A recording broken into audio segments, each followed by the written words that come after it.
তোমার নাম কি? আগে অভিরাম সাউ বাবু। তোমার বাড়ি কোথায়? উলিপুর গায়ে বাবু, উড়িষ্যা। বাড়িতে আছে কে? আমার দাদা আছে, বৌদি আছে, দুই ভাইপো আছে। তোমায় বাড়ি যেতে হয় না? ওই কালে ভদ্রে বাবু, আমি তো সংসার করিনি, থাম জমি আছে কিছু, দাদাই দেখে। তুমি বাড়ি গেলে বদলি দিয়ে যাবে তো? নিশ্চয় নিশ্চয়, তবে সে দরকার আমার হবে না বাবু, হলে বদলি নিয়ে যাব নিশ্চয়ই।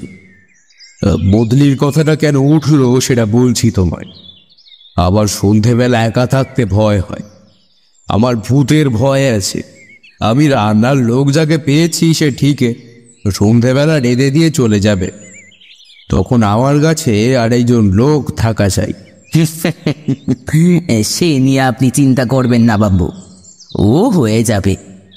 আমার নিজের মনে কোনো ভূতের ভয় নেই। ঠিক আছে অভিরাম।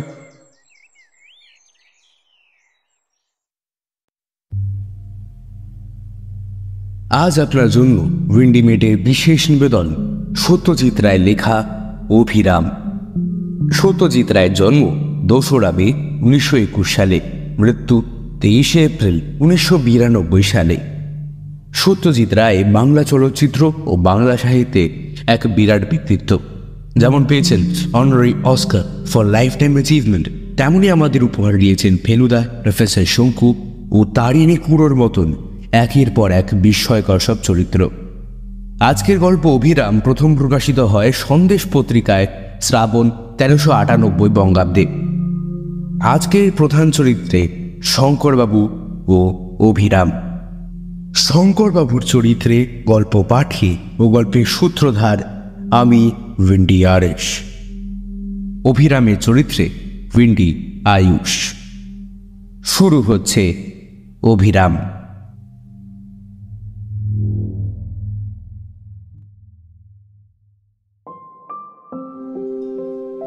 লোকটিকে বেশ ভালোই লাগলো শঙ্করবাবুর। 40-এর কাছাকাছি বয়স, বেশ হাসি খুশি চালাচ্যুত চেহারা।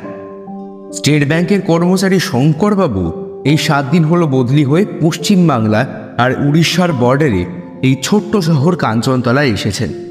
নিজে একা মানুষ, 2খানা ঘর সমেত একতলায় একটি ছোট বাড়ি পেয়েছেন। তাতে তার চলে যাবে, তবে বাড়ির পরিবেশ নিরিবিলি, তাই একজন চাকর সবসময় থাকা দরকার। শঙ্করবাবুর ভূতের ভয়টা একটা খাঁটি ভয়। অনেক বছর ধরে অনেক চেষ্টা করেও সেটা কাটিয়ে উঠতে পারেননি। অভিরামকে শঙ্করবাবুর দিনে দিনে বেশি ভালো লাগতে লাগলো। এমনি কাজ তো ভালো করেই, খাটতেও পারে, আর সন্ধেবেলা সে সত্যি করে শঙ্করবাবুকে সঙ্গ দেয়।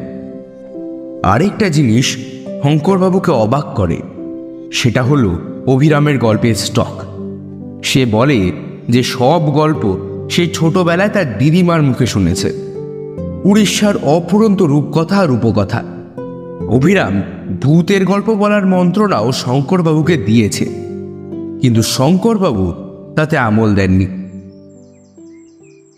আমি কিন্তু অনেক ভূতের গল্প জানি বাপু, অভিরাম বলল। তা হোক, ও জিনিস তুমি বাদ দাও। তা বেশ বাপু, তাই হোক। তবে যদি কোনোদিন মনে হয় ভূতের ভয় কাটিয়ে উঠতে পেরেছেন, তো আমায় বলবেন না, তখন আমি আপনাকে ভূতের গল্প শোনাবো। দেখবেন কেমন মজাদার গল্প। তুমি নিজে ভূত মানো অভিরাম?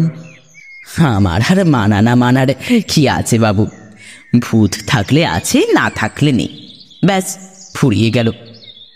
তবে হ্যাঁ, ভূত বানিয়ে যে খারাপ লোক হবে এটা আমি মানি না। ভালো ভূত হলে ক্ষতি কি?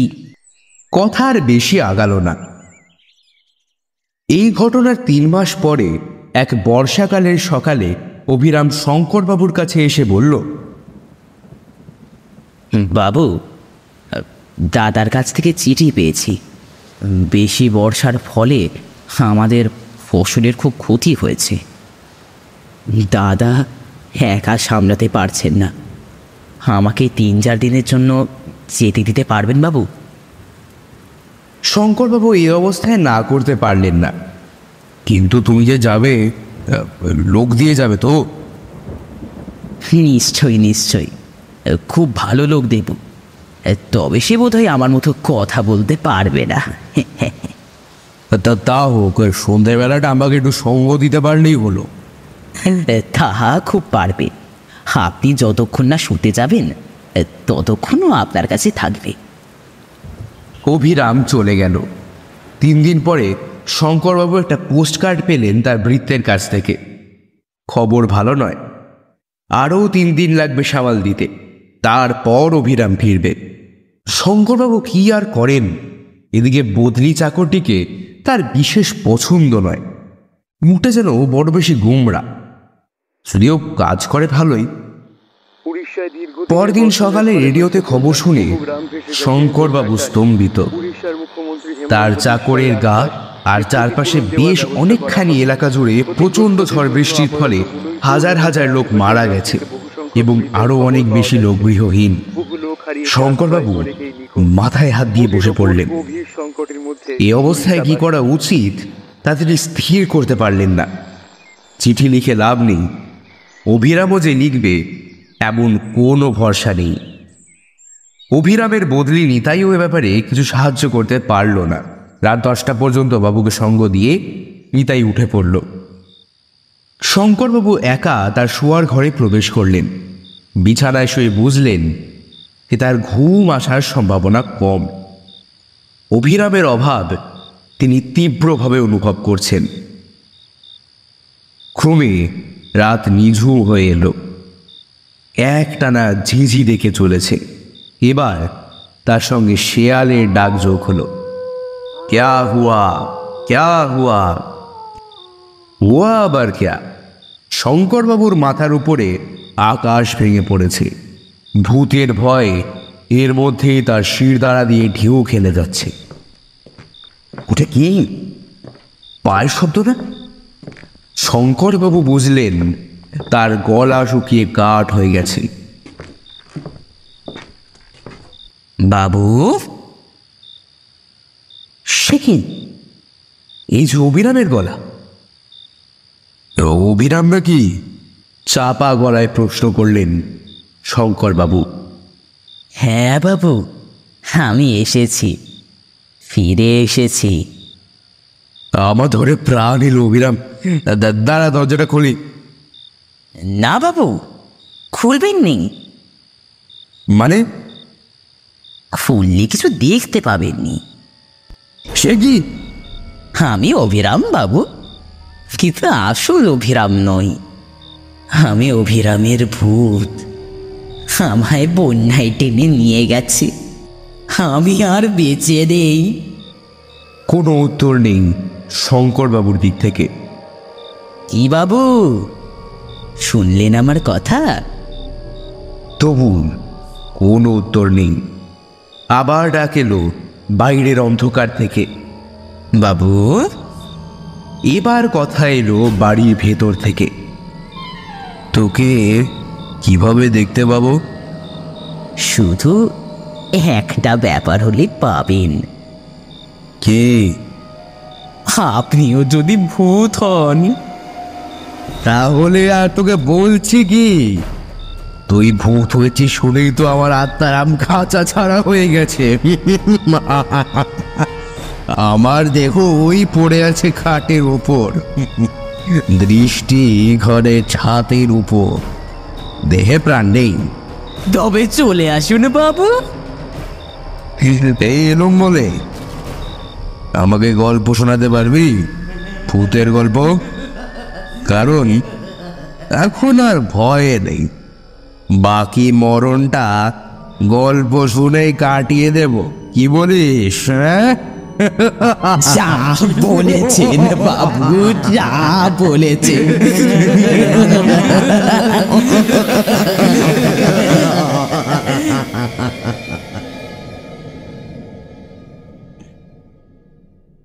শুনছিলেন ভিন্ডিমেটের বিশেষ নিবেদন সত্যজিৎ রায়ের লেখা অভিরাম।